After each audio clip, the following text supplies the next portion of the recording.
Ladies and gentlemen, how are you doing this evening? I am your planetary defense commander, Star-Lord New Thor 7. But you can call me whatever you want, because a rose by any other name is still a rose. And this may be the first time we've ever seen this new atmospheric river, which extends from here to Mexico, through Texas, up the Gulf Coast, up the East Coast, through Nova Scotia, Canada, Greenland, and now it looks like it's trying to extend all the way into the United Kingdom, who are about to get hit by a big giant storm of rain and wind. And I wanted to put this video out because my fellow peeps in North Texas, and peeps is short for people, not the little marshmallowy candy things. You are now under a tornado warning. I do believe this was just issued 14 minutes ago by NBC DFW. Breaking: tornado watch issued for parts of North Texas, includes Dallas, Fort Worth, McKinney, and Denton. And how weird is it today? Well, the atmosphere and the Earth itself are kind of unstable. We had a 7.0 earthquake in Alaska today, which did some damage. And this is the last 24 hours in the USGS for earthquakes, and we have 97 that are over 2.5, which is a lot. And I'm having weird deja vu while I'm recording this video. So that's fascinating. So the Earth is ringing like a bell. This is the situation in Alaska. There was no tsunami, although a warning was issued. As you can see, a stranded vehicle lies on a collapsed roadway near the airport after an earthquake in Anchorage, Alaska. So we're going through some pretty big earth weather changes. And this is our storm right now, and any of these legs can extend back as this storm moves east. But we're looking at a very stormy pattern from now through like the first 2 weeks of December. This ain't nothing new to us, but what we're looking at now is the sun. And see that thing going down the middle of the sun? That big giant coronal hole. It is a crack in the sun, and it allows solar wind to fly out and hit Earth, charging its particles in our upper atmosphere, which excites everything around it, including the wind and the volcanoes and the earthquakes, which is why I issued an alert a couple of days ago, and 2 other people who cover space weather, earth weather, and earthquakes are suspicious observers. And Dutch, they're great on earthquake calls ahead of time. I highly recommend them. And so that is, and this is the 6th time this giant coronal hole has come around, and it looks like it's the longest it's been so far. It's almost as if it is growing. And I happen to note that it seems the coronal hole, as it's turning, the shape aligns with Eris, although technically, wouldn't it always be there? I don't even know. But another thing that we've been looking at here at Thor News lately is the planetary orbital angular momentum, whereas these are all in motion, spinning around the sun. And so when they're all kind of clumped up this way, we get a lot of strange activity on Earth. I tracked it back to some of the major earthquakes and most volcanoous periods of the last 400, 200 years have happened when most of the planets were kind of all bunched up on around the same side, especially the gas giants. As you can see right here, I mean, everything just looks a little bit over dramatic, even for severe weather. Like there, I don't even, it's like a giant cotton candy puff of possible tornadoes, wind, lightning, rain. So be looking out, because look at that, this is crazy. And I have been noting this pattern for over like, what, 2 years now? Noticing that it keeps continuing to draw the same atmospheric river. And normally this behavior is normal around the equatorial electrojet line in the middle of the Earth, where you have the bulge and the extra bulge water. But for it to form like an equatorial water line this way and do it repeatedly is a bit odd. Are some of our magnetic polarities being tugged by something coming in? Yeah, I don't know. You know, everything's weird, man. Everything's weird and strange. But here we are, getting ready. It's part of Asteroid Fight Club. Staying alive is a hallmark. We haven't even been hit by the solar wind yet.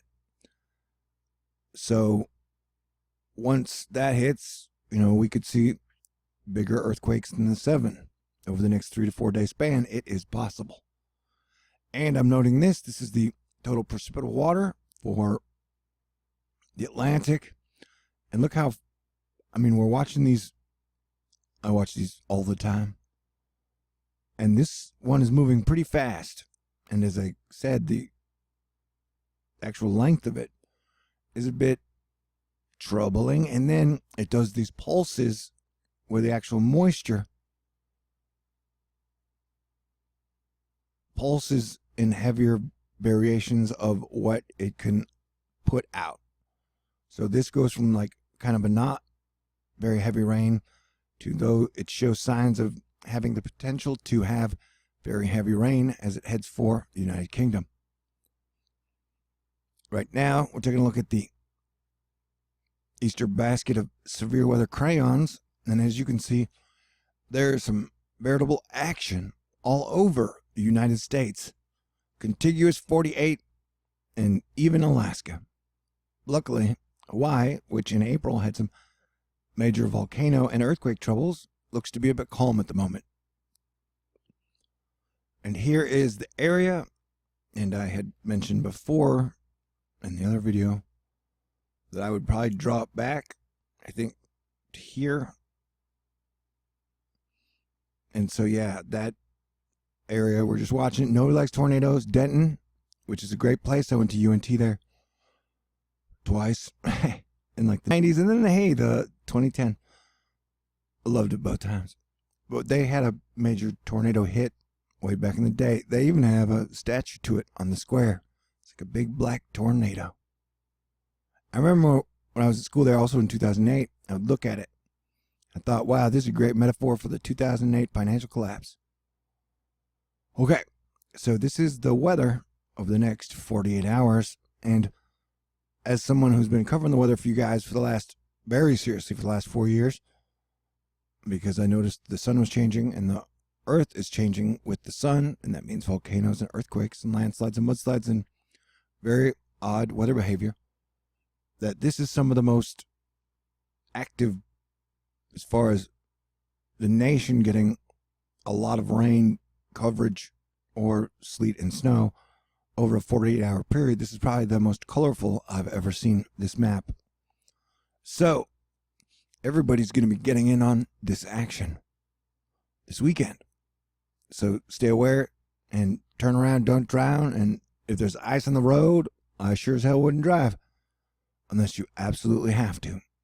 And with everything going on and the solar wind stream not even hitting us yet, I would take all the weird weather watches up 1 or 2 notches. Here again, we're looking at this magnificent scientific specimen.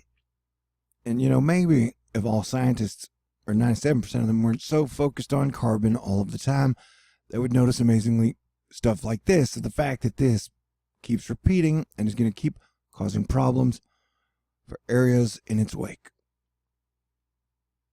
And the 5-day total is showing the heaviest rain totals. And since my last video earlier this morning, they've added orange, which means heavier rain. And this red marker has moved more to the west. If it continues that trend, then South and North Carolina, which got hit by Hurricane Florence earlier this year and did major damage even to Georgia, would get a whole lot more rain. And now, today is the last official day of hurricane season. Let me say again, if nobody minds, that yes, for hurricane season this year and last year, I said I was 95% sure the United States would get hit with 2 or more hurricanes. And that was correct both times. Pretty neat feat. I don't know. Sometimes I think no matter how many times I kick ass, they were never going to do like a news report on me. Like, hey, did you hear about the dude who predicted accurately hurricane season twice in a row? I guess not, but I'm glad you guys are here. Also, this whole area is really cloudy, and see the giant band. I don't know. Weather's pretty wild. It's getting weirder, and I don't think it's best to fight about what is causing it. I think it's best for people to get prepared. Since I believe 2015, and I got all serious about doing this full time to warn people and hopefully unite them, I've been saying we need to figure out where the safe places are and start building new cities of the future from scratch. I know that I believe there are portions of Colorado that are safe. I know that we can look on, I don't believe the coasts are safe over the next 6 years due to the planetary angular momentum. Anywho, we can talk more about that, but I've been talking about it since 2015, and clearly now 3 years later, we can see why. With, whether you want to call them migrants or whatever, like whether they had the burn scars in California or the hurricane hits in Florida and the Carolinas, that as the weather gets wilder, people are going to be getting displaced from their homes more and more. Poor, middle class, upper class, millionaires, billionaires, and trillionaires. It's going to continue for at least 6 more years. So, we need to get in the game and up our game. That's my opinion. We can continue to be civilization retrograde if we want to, but I do not advise that as your planetary defense commander. So I guess we can see, would this count as a teleconnection near the volcano area? The earthquake area? I don't know. And also remember, you do have volcanoes that have been erupting in Alaska all year, and especially since the start of 2017. Multiple ones. You have multiple volcanoes going off in Mexico and Guatemala, plus Hawaii, which is here. It's almost like a triangle. Luckily, we have not seen any West Coast volcanoes yet. But I fear we will see them over the next 3 to 6 years for sure. And I'm watching possibly the Caribbean for volcanic activity in the future based off the sun and the planetary orbital momentum. All right. And not only that, like a week from today, we got a nasty ass storm, bro, coming that I'm very worried about, and I've been watching since they've been showing it. Now the giant chunk here is a whole shit ton of rain. Plus, you got cold and freezing pushing down on the top. So this will vary, but almost every model run has showed nasty ass rain going from Texas all the way through along the coast, and then the models will vary on how as it explodes. Sometimes the models have it flipping out and going up, and then they've also been showing a low pattern that will sucker punch the coast. But that is in a week. But here, as the storm that has just gone through California, and luckily it didn't cause bad mudslides, as it moves across the United States east, it will explode tomorrow over the middle of the United States with rain. As you can see, it definitely has potential to drop a whole lot of rain from top to bottom, from the rooter to the tutor. And California will be getting more rain again. This pattern has switched into switching. So, and then we're watching like a third storm here that will be hitting California. The models keep pulling it down, but I don't think it'll go that south. I think Cali's going to get some of that heavier rain. It keeps pulling it under Texas, and then it becomes that major nasty storm I'm watching. But I think it's going to more come that way. But we shall see. Well, I haven't been wrong about a lot of stuff. Not lately. What am I doing now? Let me show you. Oh, and also we got a couple comets that are around the sun. Somehow, for some reason, comets seem to come around the sun in November through January. And so, I mean, a larger number than normal. That seems to be the case again as well. And just look at the size of that rain. It's like a giant candy cane of rain. Who doesn't love a giant candy cane of rain? I mean, these are 1,000-mile rain bands, man. And so, as you can see, California's just going to be getting wave after wave after wave. It's crazy. We need to be prepared. Yeah, we should definitely be working together as a team and as a family. Like, man, you know, I don't know, the whole fighting amongst ourselves or humanity being at war with itself doesn't really seem like a very good strategy. All right, now we're going to look at this. I'm going to wrap it up. This, like I said, I'm also concerned about the conditions that will be affecting Europe, Africa, and the United Kingdom, because it seems like no matter where the storms go through the United States, they then are now going up into Europe and the area. And those, whoa, yeah, let's keep getting bigger and bigger.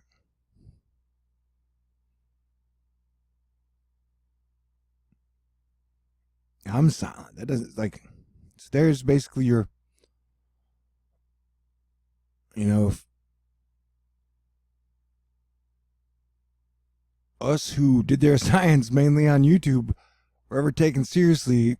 I don't know. That's my whole theory about this giant rain band, which continues to grow. And I've been doing this for like 4 years where I've just been tracking the rain band size, and they continue to grow and grow. It's a thing. And it will affect national security of almost every nation.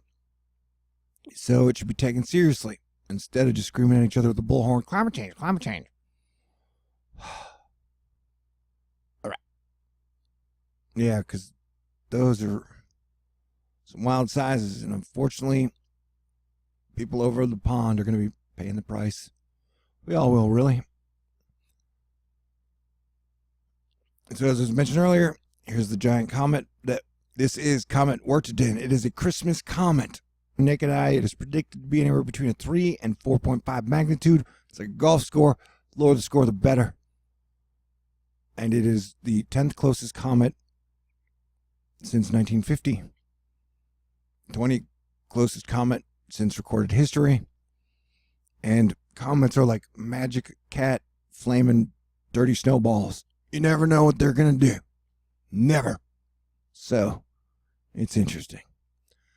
And it's also that time of the month where I survive off your contributions and donations. Yeah, no, it could be the worst business model of all time. Because it's like, what I do is I kick ass as much as I can all month. And at the end of the month, oh, I did it well enough that you guys will contribute and donate enough to where I can survive. And it's worked. The 3 years that I've been doing it full time. So hopefully it shall work again. I'd hate to have an anti-Christmas miracle. And I definitely think I've kicked enough ass and brought you guys enough news and information, laughs, and inspiration to earn it this time. But we'll see. I'm not entitled to anything. And I appreciate you guys. And it's been an honor and a privilege. And it will be. And it will continue to be your Thor. So everybody stay cool. Let's have a great weekend. And I've been working on this video forever. I'm obsessed with it, about the mystery waves. And it is going to be one of those that is really good. And it's kind of like a Saturday night version of it. Meaning like a drive-through theater where I throw in a little bit too much drama. But they're just about mystery waves. Anyway, everybody stay cool, and I'll talk to y'all soon.